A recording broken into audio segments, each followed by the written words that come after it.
Hello listeners, and welcome to Plugged In, the energy news podcast from Montel, where we bring you the latest news, issues and changes happening in the energy sector. As the conflict in Iran drags on and the Strait of Hormuz remains closed, analysts remain divided over how long the disruption could last and the implications for global energy markets. Some believe mounting economic pressure could force some form of agreement by early July, allowing shipping flows to gradually resume over the summer. Others warn the crisis could persist well into 2027, with oil and gas markets facing years of tighter supply, damaged infrastructure, and structurally higher prices. In this episode, we explore just how vulnerable global gas, LNG, and oil markets remain as the Strait of Hormuz crisis intensifies, and why many analysts believe traders are still underestimating the scale of the risk. Joining me to set the scene for this week's episode is Luka Dimitrov, who's Southern and Central Eastern European correspondent for Montel News. A warm welcome to you, Luka. Thank you for having me, Richard. Glad to be on your podcast. Excellent. So we're talking about the Iran war. Where are we now exactly with the Iran conflict, Luka? We're in a very unfortunate situation with a standoff between US and Iran. And for gas and oil traders, and the market itself is a territory in geopolitical sphere where the two main actors, US and Israel, have not made their mind up yet whether they're going to continue confronting Iran and bombing it, or whether they will be pushed by Iran neighbors to continue peace negotiations. Market is in a very animated situation. Gas and oil traders are still pricing this huge volatility and uncertainty given the elevated gas prices on the Dutch TTF hub in Asia as well. It's a very uncertain territory in one word, with elevated prices around 52 euros per megawatt hours. Highest is end of March, Richard. So I think there are quite a lot of uncertainty. And some of the European trading desks have woken up and they realized that summer is ahead of us, and there are different supply and demand dynamics across Europe and Asia. But we can talk about it a bit later as well. Absolutely, and we're nowhere near the levels seen in 2022, but still they are very elevated, these prices, as you say, Luka. But this week in particular, why have markets been paying very closely attention to what's happening in the Gulf? Well, we had the meeting between President Trump and Xi in Beijing, and currently we have the meeting between Russian President Putin and China. And these geopolitical talks are quite essential for the energy markets. One, whether China will continue to consume huge amounts of gas, where to buy them. Russia will ramp up gas deliveries and LNG to China, whether USA will step in and deliver more LNG to China. We don't know yet these details, but they are important for Europe as it will need to refuel its gas storages. Whether the ongoing LNG buying from Russia will continue and at what rate, whether Asia and Europe will compete for US LNG cargoes at what price. So the questions from these geopolitical meetings is what's next for Europe. And also, there is this debate from the energy regulator, ACER, about the storage levels. There is a talk about government subsidies in Germany, Italy to support gas injections.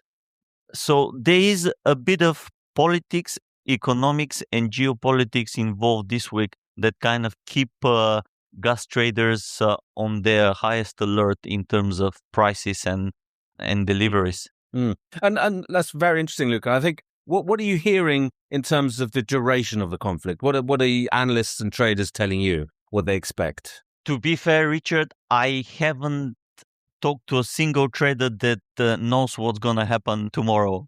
Most of them are giving me a very short-term outlook. Major gas traders in Central Eastern Europe, even in Southern Europe, Spain, Italy, and Greece included, they forecasting end of the conflict by end of May, which is almost 10 days ahead, with first major deliveries from Hormuz in August. And this is the best press scenario, but it's very huge risk to forecast what's in the mind of Trump and Benjamin Netanyahu in terms of reopening Hormuz. Most of the gas traders are hedging risk, but there is also Asia gas demand destruction, which might change in few weeks when the heat wave, the forecast for summer heat wave is coming into Asia, and then you will see might be a bit more elevated prices in Europe, in Asia as well.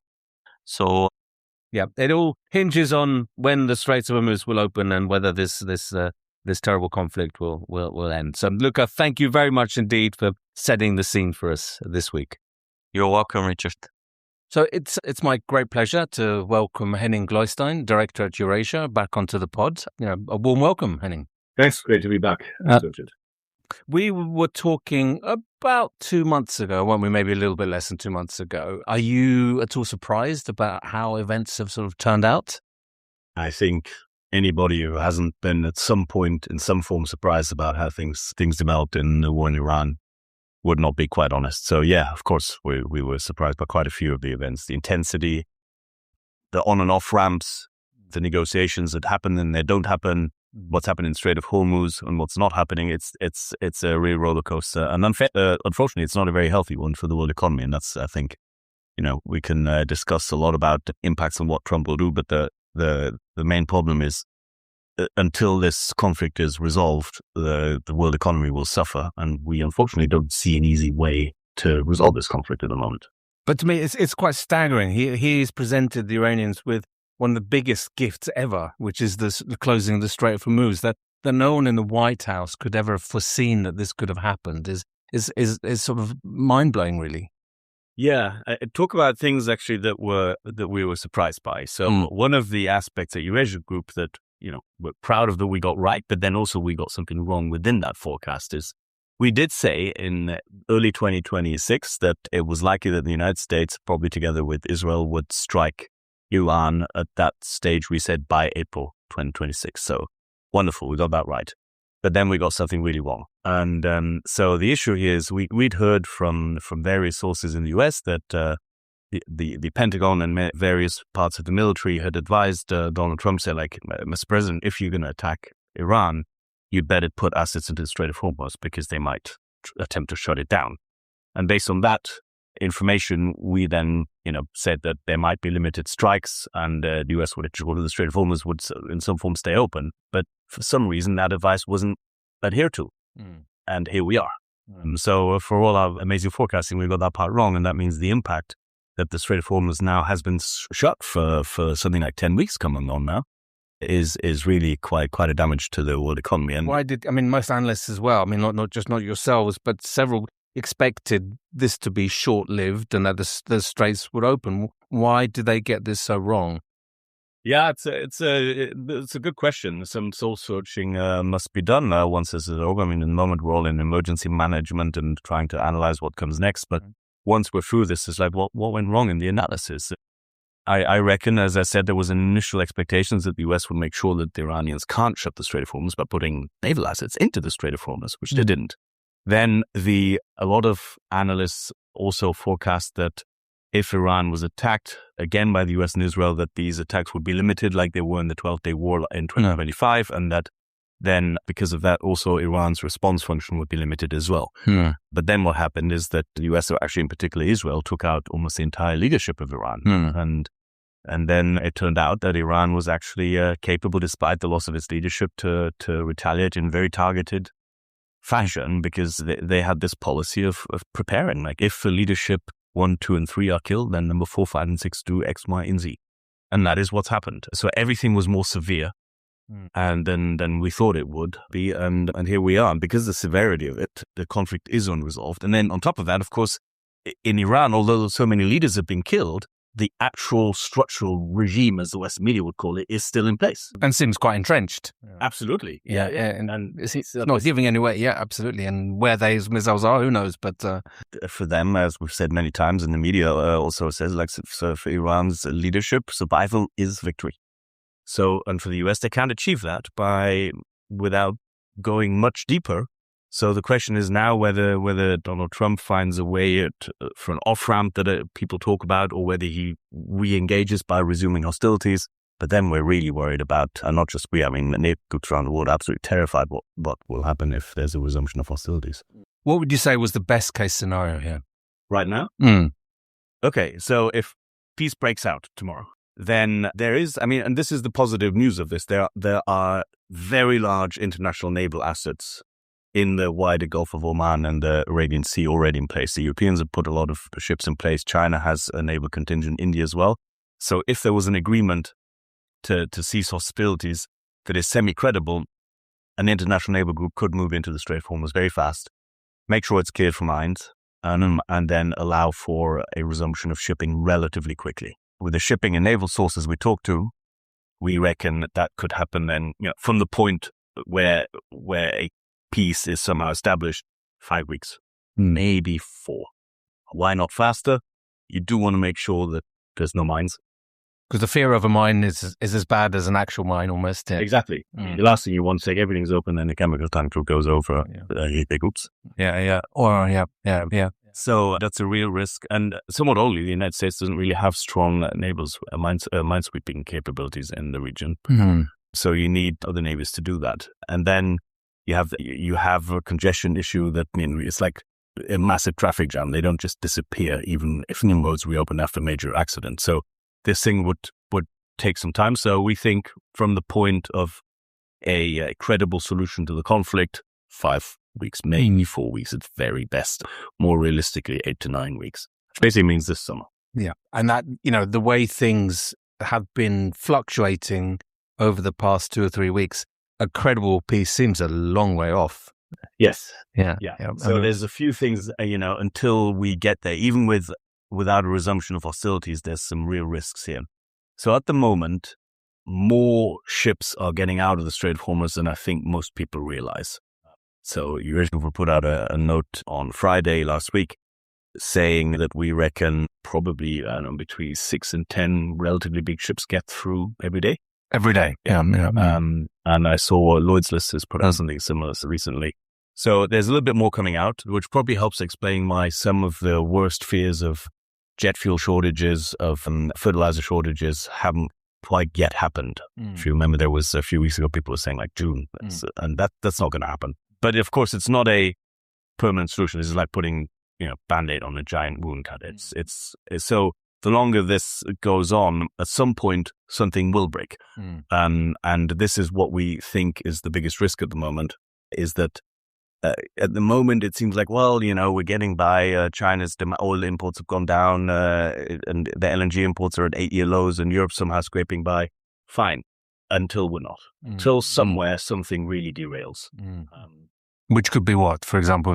It could be a major, the first images of mass diesel and petrol shortages in Europe, or in the States. Or in the States, yeah. Petrols are doing very low. And then the United States puts out fuel export restrictions. If they do that, Europe would almost certainly have to follow suit almost immediately. And then other areas have to do that. And then suddenly the entire market freezes up. That's actually a very good example of what might happen. It could happen in Singapore, something in the bunker fuel market, some major shipments have to be cancelled, and suddenly about 1,000 containers aren't arriving West Coast of the United States. Who knows? But this is the sort of crisis that we think it's happening. It's sort of getting like when you have the onset of a flu, it's getting worse steadily until at some point you realize I'm really sick. And I think this is what's happening with oil markets. And it will continue until this is somehow resolved. Yeah. I mean, we'll come back to that later. But in the 6 to 10 ships, Henning, what kind of ships are they? Are they dry bulk? Are they oil? Are they LNG tankers? What's your analysis? They're mostly chemicals, so fertilizer tankers and LPG tankers. Those two are because that's the most urgent for markets. In South Asia, you need to get the fertilizer into the ground by June for the monsoon sowing season so that you can harvest by monsoon. So that's really quite urgent. And LPG is a cooking fuel across South Asia. It's in very short supply. So, there's literally millions of households who are eating raw coal food at the moment. So those two are priority. LNG tankers are getting out, and there's probably paid. I don't know for sure, but the Qataris have some form of a accord with Iran. Some of that's getting out. And then the Iranians are getting crude oil tankers out, mostly to China because the US blockade isn't stopping those. And then there's a couple of container ships and dry bulk ships that sort of slip out as well. But the majority of the ships that we're aware of that are going through, even without satellite transponders, are chemical and LPG tankers. Okay, that's very interesting. I mean, Montel News reported on certainly on the LNG ones that have slipped through. Trump, he keeps threatening force, but also then delays escalation. We've seen it very recently this week. Does that uncertainty, what does that mean for energy markets or for gas and LNG in particular? And then we have zero visibility. I mean, what happened over the last, 48 hours with Trump saying that he's called off an attack after, the GCC countries begged him not to attack. So that's, I don't really know how to put this but it's like de-escalate. It's like you're escalating, saying I've called off an attack. It's like, okay, nobody's really aware that US was about to attack. So he's saying we were about to attack, but then I was pressured not to attack, but it's left hanging in there. It's like, but maybe we will attack very soon. So basically he's telling the world that he's not going to tell them what they're going to do. I fear that it's because the US government doesn't really know what to do, because they're not happy with what they've offered Iran and what Iran is offering in return. So there's very little Venn diagram overlap at the moment.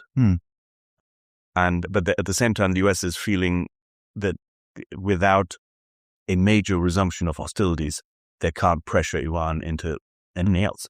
And so what are the alternatives for the US? Would it try and decapitate, as they call it, kill more leaders in Iran and hope that takes out the more radical ones? Would it be taking some of the islands in or near the Strait of Hormuz, or Karg Island, the famous oil terminal in Iran? But all of that, of course, risks casualties quite severely. It also risks Iran retaliating. We know that they've retaliated in a very targeted manner, and we know that they can use much stronger missiles if they want to on existing infrastructure that hasn't been hit yet. And that would mean then oil and gas and whatever else prices could go much faster. So is that the worst case scenario? I mean, I'm also hearing some, people saying this could be shut the whole year. I mean, it's not permanently shut. I mean, things are slipping through, of course, but this could drag on beyond the summer. That's so obviously the worst case is that it drags on the whole of the year and beyond. But is that realistic? Or yeah, I think it is a realistic risk. I don't know what our latest probabilities are, but I think they're at least roughly a third that will come out of this Northern Hemisphere summer. So let's say September, and it's still not probably resumed because neither side has given way. It's very possible, yes. However, it is still our base case that at some point, so I think it's very close, almost like coin flip 55-45, I think here, latest probability where we say that some form of an agreement will be reached by July 1st, but with a very low conviction rate. Why would we say that? The economic pressures on both sides are really high now.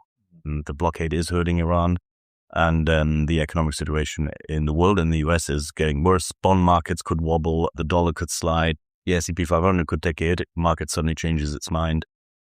I mean, there's also things that could happen during the Soccer World Cup in North America. There's a lot of things that are worth keeping in mind at the moment that could flip market sentiment, and we know that Donald Trump is sensitive to that. So we reckon that sort of the pressure point economically for neither side is high enough yet, and that's why we haven't achieved anything yet. But by July, we think the pressure point will be there. And there must be pressure building from all of the allies, from Southeast Asia. You mentioned the cooking for shortages. Jet fuel seems to ease a little bit, but that could really kick in. And obviously, when it hits the American motorist hard, that's probably when maybe things will accelerate. But markets seem to be not pricing in this risk. Henning, why is there seems to be a bit of a disconnect here? There's definitely a disconnect, especially equity markets. I mean, I'm not an equity market expert, but it does seem that if you look at global equity markets, they're so US dominated now that there's a sense in equity markets that US is shielded from this. And that this is a problem for Indo-Pacific, for emerging markets, for those Europeans who are weak anyway. And in some ways, that's true. I mean, $4.50 per gallon of gasoline in New York is way cheaper than it is anywhere in Europe. Mm. I mean, I think the UK price would be something like $11 or $12 a gallon. So they are relatively shielded, and I don't think there'll be real shortages in the US. So I reckon that's a little bit why equity markets are behaving the way they are, but also they clearly still think have been thinking that this conflict would be over quite fast. So if, as you mentioned earlier, if we find ourselves at the end of the summer holiday season in the Northern Hemisphere and we're looking at the winter season and this is still not really resolved, then I do think that equity markets would take it. And whether it's equity markets or the dollar or the bond markets, those three are pain points for the United States. I don't think he cares much if the Europeans or the Brits call him up and say, oh, we're low on fuel. They say, well, that's your problem. You can buy America. Yeah, exactly. So, I mean, and buy more of our LNG. That's an easy way to fill your gas storage, Europeans. Yeah. What I find amazing, though, is in Asia Pacific. I mean, it's really quite an astonishing little thing that's emerged. It's actually not little at all. China is the world's biggest import of crude oil and natural gas. And they have probably at this stage been less impacted as a society, as an economy, by this crisis than the United States have, although they're the world's biggest producer of oil and natural gas. And that's a combination of electrification and, of course, stockpiling and hoarding, which has allowed them to reduce consumption on imports quite significantly without drastically reducing consumption at this stage. So it's remarkable how China is coming out of this, which is also a reason, or one of the reasons that helps explain why China's been so quiet about this. Yeah, they can set this one out.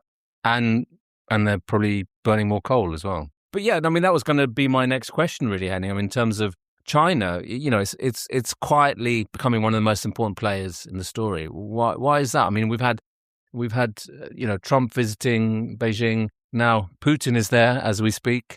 What's going on? What's China thinking here? I mean, I can't be too sure, but house view is a little bit China is willing and able to sit this one out. They are watching the United States lose credibility with their allies, with their adversaries. The mighty U.S. Air Force couldn't subdue Iran. When the U.S., Pete Hegseth, the defense secretary, or Secretary Roy, he calls himself, says this has been the most, the biggest and most successful air campaign in history. It's not, but the Strait of Hormuz was open before this conflict, and it's closed now. The regime is in place. So it's a huge loss of credibility. There's the reports that the U.S. is running low on stockpiles on missiles and ammunition. That, of course, from a Chinese point of view, is positive to be aware of and to know. The Europeans are suffering economically, that they're competitors of China and seen as a board of the same bucket as the West, as the United States is. So some people in Europe think like, well, we're not the Americans, so we can do a deal with China. But our view is that is not how China sees Europe. They see us as a weaker part of the same box that the United States is sitting in. And China is gaining economic and political, geopolitical and diplomatic traction. They initially had a fuel export restriction at the start of this conflict. They've lifted that, at least partially.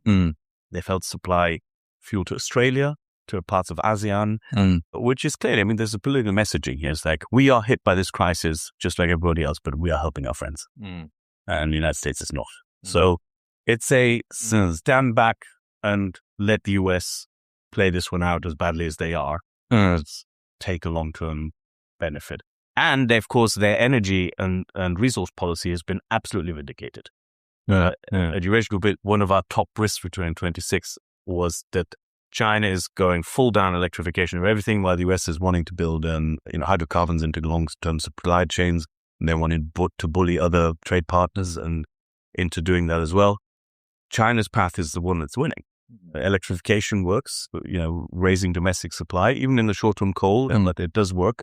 And the fact that they have most of their supply chains at home, critical minerals, and that they've hoarded all the stuff that they need to import, it's worked, and it's being noticed. Could China emerge as a key broker then between Iran and the US, or does it just want to stay out? I reckon China could emerge as a broker, but I don't think it wants to, and it will. And it looks a little bit that China doesn't want to get involved in the conflict in the Middle East right now. They're not to be seen to be taking too much of the side of Iran, because, of course, Iran is also playing nasty. I mean, I know that a lot of sympathies are a little bit with the underdog and the Iranians because they didn't initiate this attack, but they did close down the Strait of Hormuz. And they did lash out at uninvolved nations. And at their own people. And that'd be absolutely. They've gone down thousands as their own people. And we don't think, and I don't think China wants to be seen too closely aligned with Iran here. I mean, Iran and China are ideologically and politically like universes apart. So it was a convenient source of supply, especially oil. But I don't think China wants to get too deeply involved here, especially not during a conflict. It's possible that in a post-conflict scenario where the US might emerge weakened, that China picks up the pieces and says like, hey, Pakistan, we've seen here, Pakistan is currently the broker, potential broker between Iran and the United States. It used to be Oman, and now it's Pakistan. And of course, Pakistan has very close ties with China. So backdoor diplomacy there is happening. But overall, we don't think China wants to get too deeply involved in Iran, just like it hasn't in Ukraine. Yeah, absolutely stayed away. What does it say? I mean, what does the future hold here for, the export or production and export of fossil fuels from the Gulf states? I mean, I think it raises huge question marks around the security of supply from that region. For Europe in particular. I mean, there are going to be fundamental changes that are irreversible, without a doubt, even if everything returns to normal next week, which you want. So, for example, Henning, take, for example, all the contracts that have fallen under force majeure already. There's dozens of them, and only a few of them got reported. I mean, Qatar declared some force majeure. Basically, when the recipient of the force majeure basically is then free to sign new contracts. And they will, because they need the gas. And if there was a force majeure on some chemicals or LPG and whatever, crude oil, it's the same situation. So the buyer will seek new contracts. And the longer this takes, the more new contracts they will sign up to. That will be not from the Middle East, because you can't get it from the Middle East. So there will be already a permanent reduction of Middle Eastern oil and gas supply to Europe and to parts of Asia because of this crisis already. The other part, of course, is decarbonization. It's like this is being said so often in the moment, but it's because it's true. If for any importing nation, whether you're in Asia or in Europe, this is the second geopolitically triggered fuel supply crunch in 5 years. We can't have another one in the next couple of years. It will break us. And whether us is in Japan or in Germany, it doesn't really matter. And that means this electrification that China has showed the way how to do this. They're going to look at this in India, in Germany, in Japan. I mean, in Japan, they're trying to accelerate the return of every single nuclear power station that's been mothballed since Fukushima. In Germany, the industrial power price cap is linked to reinvestment into clean domestic power infrastructure. In the UK, we're seeing gas being taken out of the power market. There's a marginal pricing system and long-term PPAs for existing zero carbon assets, which basically tells you there's an incentive to invest into more clean assets there. And so every country will find its own solutions. India will probably try and replicate what China does, ramp up coal use, and avoid LNG imports in future. I mean, they are so screwed over by this because there's a war in the Middle East. Before that, there was a war in Ukraine, and there was Fukushima in Japan, and then there's a cold snap in China. These are all things that are driving fuel costs for India through the roof that have nothing to do with India. And they have no control over it. So, we already saw this in 2022 during the Ukraine gas crisis in Europe. You can't return to a status quo ante, this disruption is so big. But new agreements, deals, and investments are made that mean that even if the Middle East returns to a very peaceful and stable situation, let's say by the end of this year, a lot of things will change. That's not to say that I think the Gulf region will sort of fall in on each other. I mean, there's a lot of substance there that can recover.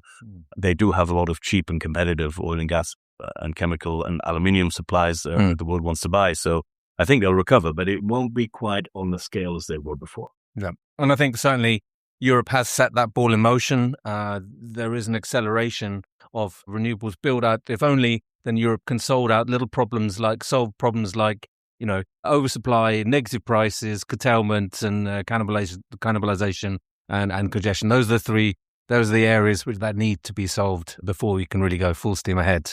That's the nitty-gritty of the electricity market. So that we're talking about geopolitics and fundamental ruptures, but actually in the end we need to resolve negative electricity prices. Absolutely, Henning. But it is true. Yeah, it's very true. On that note, Henning, thank you very much for being a guest on the Plugged In podcast. That was great. Yeah. And now we cross to Saul Kavonic, Head of Energy Research at MST Marquee, to weigh in on his predictions for the reopening of the Strait of Hormuz and what that could mean for global LNG and oil supply disruptions. A warm welcome, Saul, and welcome back to the pod. Always a pleasure. So Saul, I mean, we were talking earlier, I was talking with Henning about scenarios for opening the Strait of Hormuz. What's your view here? How likely is that to be open before the summer even? Well, Henning is, in my opinion, one of the top analysts who cover oil and gas markets in the world and certainly in Europe. So at risk of disagreeing with Henning, I suspect Henning might be too optimistic. Now, if I could just touch on what the scenarios actually look like on our modelling for the Strait of Hormuz opening, and if we start with the best case scenario, so let's imagine that some miraculous deal is secured tomorrow and the strait is fully opened up, unencumbered, with no further threats, and the mines that are in place, etc., just don't pose an issue. Now, even in that world, we're looking at a 3 to 6 month time frame to see a full normalization of flows. And several things are driving that, but a lot of it is the shipping logistics. We need to actually get empty tankers back into the strait, ready to pick up volumes out of the current stocks, which will be needed to make room before you can then restart production at a lot of shut-in facilities. That's a major logistics exercise. On top of that, there's going to be potentially months longer to repair some of the damaged infrastructure that's taken place, and particularly some damaged reservoirs. We're not sure, for example, if all the Iraqi shut-in fields will be able to fully recover, given the damage that could have done to the reservoir itself. And when you put that all together, I think you're looking at a 3 to 6 month window, again, in the best case scenario. And that's before factoring in that the sword of Damocles will be hanging over the strait on a forward-looking basis, where you have an emboldened Iranian regime, which is increasingly paranoid and hardline, which will look to threaten the strait for every small little political thing they want going forward. Now, that picture, therefore, has some implications. Now, what we must remember is, to date, we're looking at close to 1 billion barrels of implied stock draw since the beginning of the war, and that could increase to 1.5 million barrels, again, in that best case scenario I've outlined. So again, in the best case scenario, even once you have a normalization of flows, you still then need to replenish the stocks that have been lost, this record stock loss, which could take 1 or 2 years and add a few percent to oil demand through that period. And on top of that, we're going to see policy all around the world to try and increase stocks to even higher levels than prior to the war, precisely so that countries like Australia and many across the world don't end up in such a vulnerable situation again. So it's going to put upward pressure on demand as well. And that, I think, actually suggests that we're going to see significant tightness in the market that goes well into 2027 and even into 2028. And this is the best case scenario. Now, let me just run you through what I think is a more realistic case scenario. And that is that we see a slow and partial opening up of the strait. So whether that's, for example, by convoy system under still the threat of some kind of intermittent attacks, or whether it's Iran retaining control and cutting bilateral deals here and there, but not with everybody. And in that world, we're looking at an additional 3 months or so before everything gets back to normalcy, and perhaps still never gets to pre-war levels. We might only end up 80-90% at pre-war levels. And in that world, we see an implied stock draw of over 3 billion barrels. Wow. That's not quite what Henning was saying, but I think it's fine that you esteemed analysts disagree on this area. But if you're talking about oil, so can I bring you back into gas markets? What are the implications for gas and for LNG production and export in the Gulf region? Certainly. And I must say, I think it's really welcome to have those kind of different perspectives and modeling on this. I think, being able to contrast that is what be able to tease out a lot of the insights. So that's the oil piece. And the reason that oil piece is important is, again, so much of the LNG contracts, particularly in Asia, are still linked to oil. And in particular, a lot of them are still linked to JCC, right? And JCC tends to be more linked to those grades coming out of the Middle East. Could you just explain what JCC is? Sorry, for those listeners. JCC is the oil marker, Japanese crude cocktail, which is kind of the average landed price of crude that goes into Japan. There's a huge lag impact on it. So when oil goes up today, you don't really see it flow through into JCC and ultimately into LNG contracts until a few months later. But those crude grades are tending to potentially trade at a premium, even to Brent. And so that's going to flow through on that as well, because it is those grades that typically would come out of the Middle East. And because there's so much flex in a number of the contracts that go into Asia, a higher oil environment is important because it also ends up providing a floor on where LNG prices can go. Because ultimately, if LNG spot prices move out of the range of contract prices, people start switching under the flexibility of their contracts to optimize that.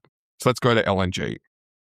So we've got about 80 million tonnes per annum of capacity, roughly, which is offline as well through the Strait. Now, there's a lot of parallels between what's happening now and what's happening in 2022, right? But I want to highlight on what the difference is. So in 2022, Russia turned off the equivalent of about 60 million tonnes per annum of gas into Europe. And as a result, Europe had a number of demand management measures, but also sucked huge amounts of LNG out of the market, particularly taking it away from South Asia. But today, we're facing, I think, a much more acute risk than we saw in 2022. And the reason for that is, first of all, it's 80 million tonnes rather than 60 million tonnes.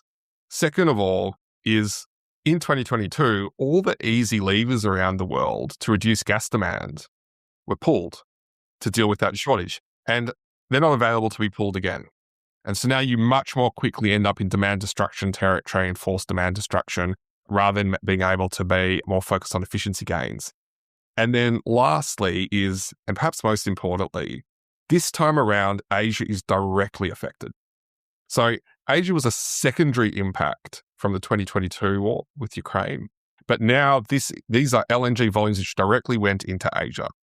Now, thankfully, the timing of this disruption has happened just as we're seeing a ramp up of new LNG out of the US, and we're in the soft shoulder season, right? Unfortunately, we entered this and Germany was near record low gas stocks again, heading into a major supply disruption due to a war. And this is where those of us in Asia just kind of look gobsmacked at Europe, and they managed to do this every single time. But, I'll leave that to the Europeans to try and explain that. But, so we've got that. Now, because of that lull shoulder season right now, and because there's still a wide consensus expectation that the war and ultimately the Strait of Hormuz will open, the war will end and the Strait will open reasonably soon, LNG prices they're up. They're almost double where they were. And the forward curve is still double digits through 2028 now. But it's still well below the highs that we're seeing in the week of the Ukraine war. Pressure, though, is only going to grow, particularly if the Strait remains closed for the next few months, which I think is close to inevitable to at least a partial degree. As you head into the Northern Hemisphere, summer season is going to see a pickup in demand in Europe and Asia. We're going to have to see Europe at some point look to rebuild its stocks ahead of winter. And I think you're going to start to see more pressure, particularly as you see Northeast Asian LNG buyers compete more directly with European buyers, potentially government-backed on both sides.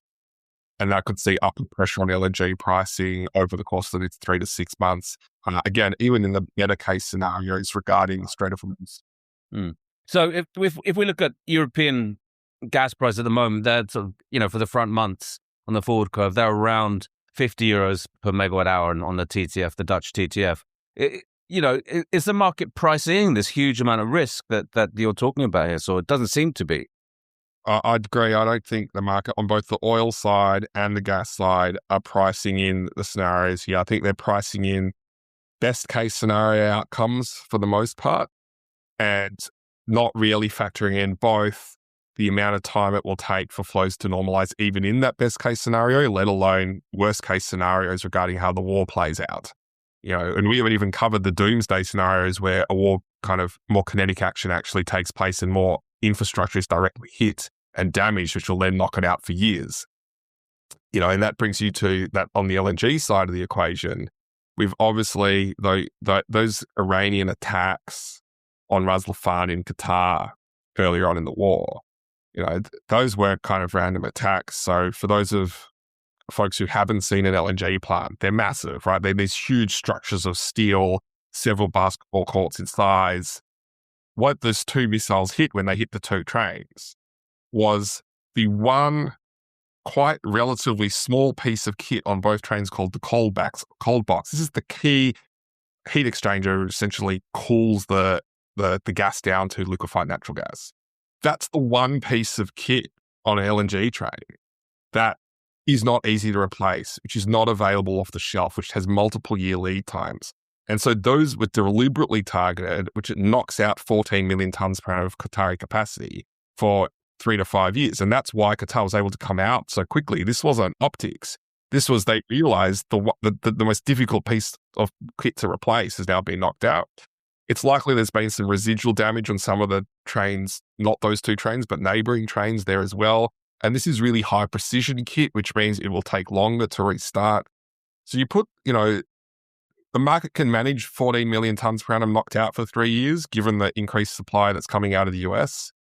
But if we saw war resume and potentially a few more trains start to be knocked out, then that's lasting impacts on gas supply even after the war ends for a number of years, which again, this is not something the market seems to be pricing in a small risk of at this point.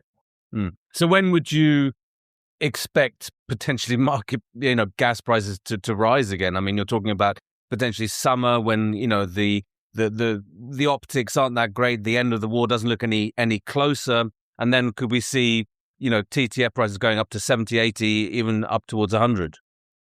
That's, I think, the realm that we're in. We can easily get 50% higher than we are here. Being in Asia, I tend to focus more on the, dollars per MMBTU, but we're currently around 20, easily could go to 30 or 40, which is in line with the US TTF prices. And the pressure here builds, absent direct attacks on more LNG infrastructure, the pressure here builds incrementally. Every day that goes past that the production is shut in is putting more pressure on stocks and more pressure on stocks.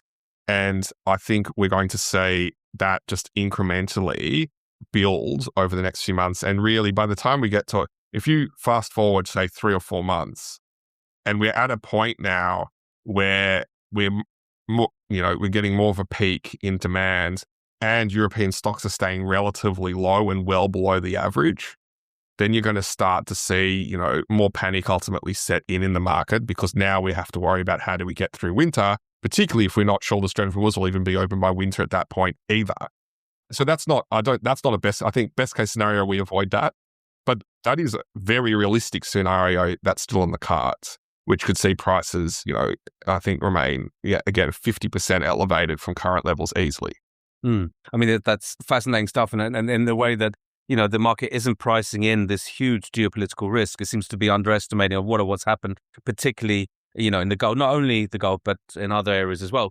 But how, you said you were flabbergasted by, Europe finding itself in this situation again with very, very low, or almost annually with very, very low stocks. What are the options, Europe has, in particularly countries like Germany, which really needs to fill those gas storage facilities before the onset of winter? Look, I don't think it's necessarily appropriate for me sitting outside of Europe to tell Europe how to do things. But clearly you did see a relaxation of some of the requirements to fill stocks last year. Only 3 years after the Ukraine war, it's remarkable how quickly a level of complacency set in again before this, scenario's happened. And this scenario is the doomsday scenario for energy markets that's been war games since the 1970s, right? And this is over 3 times the scale of disruptions we saw in the wake of the Iranian Revolution and Arab oil embargo. And it's now impacting global gas and oil at the same time, so the ability to substitute is not there. Plus, it's obviously impacting food, which indirectly is impacting gas. So we see this uptick in gas demand just as it can't be met to feed people in the second half of the year. And, it's a bit rich, I guess, for me as an Australian, given the level of complacency we see in Australia on a number of national security fronts as well. But 2022 was meant to be the wake-up call. And you know better than most, how many times do we see headlines, this is the wake-up call on energy, this is the wake-up call on making sure on gas, on oil, on redundancy in our supply chains, particularly our energy and fuel supply chains. There's been like thousands of wake-up calls, headlines, everyone's been talking about it. And 3 years later, is this really another wake-up call, or is this just a confirmation that we choose to remain asleep? And what are the implications for industry? I mean, you talk about demand destruction. Is this the final, the death knell for certain parts of industry, heavy industry in Europe that are very much reliant on supply and competitively priced gas? Yes and no. And the reason I say no, again, comes down to the difference with the 2022 scenario, which is this is more directly impacting Asia. So a lot of Asian customers have now lost and had force majeure called on their supply at relatively lower oil-linked prices. And so actually this could have disproportionately hit industry in Asia more than Europe this time. But ultimately, the biggest winner out of this is going to be the United States, where they're still impacted by high oil prices, but they're not impacted by global rising gas prices. Their gas price remains low. If anything, we could now see increased Permian production, which even puts more downward pressure on gas prices via associated gas production. And the reality is the US industry, from anything that's gas dependent, is going to be a winner out of this. We'll see even more industry move to the United States, where it's proving that in the face of major maritime trade disruptions, US gas prices remain more competitive than almost anywhere else in the world. Well, And I mean, one thing's probably for certain in all these periods of uncertainty is that it's going to be a very rocky ride over the coming months. Wouldn't you agree, Saul? It is, and a lot of the redundancy is no longer in our system. And I'd say one of the last things here is we tend to be very focused on oil and gas and fertilizer and, helium these days. But supply chains for a lot of manufacturing, particularly for EPC kit in energy, comes out of the Middle East. Basic things like steel and many others. And that has also been disrupted through this process. So our ability to rebuild after this and repair a lot of energy infrastructure to produce more energy we'll need to rebuild those stocks is also going to be hindered by the very same war and the disruption through the Strait. And again, that's going to slow the pace of growth of supply, not just within the Middle East, but outside of the Middle East for several years to come. It's quite a bleak picture, I think, not just for Europe, but for globally and for consumers of just normal foodstuffs as well as energy going forward. So thank you very much for your insights and views here. Brilliant as ever, and all the best. Thank you for being a guest on the Plugged In podcast. Anytime, always a pleasure. And you listeners, thanks for listening to this episode of Plugged In. If you enjoyed this discussion, please like, rate, and follow to make sure you get the latest podcast episodes as soon as we release them every Friday. We'd also love to read your reviews of the podcast. It helps us to keep up to date with what you, our listeners, think of our podcast and what content you want to receive more of. Finally, you can head to montelnews.com for more news and analysis from our team of journalists across Europe and beyond. See you next time.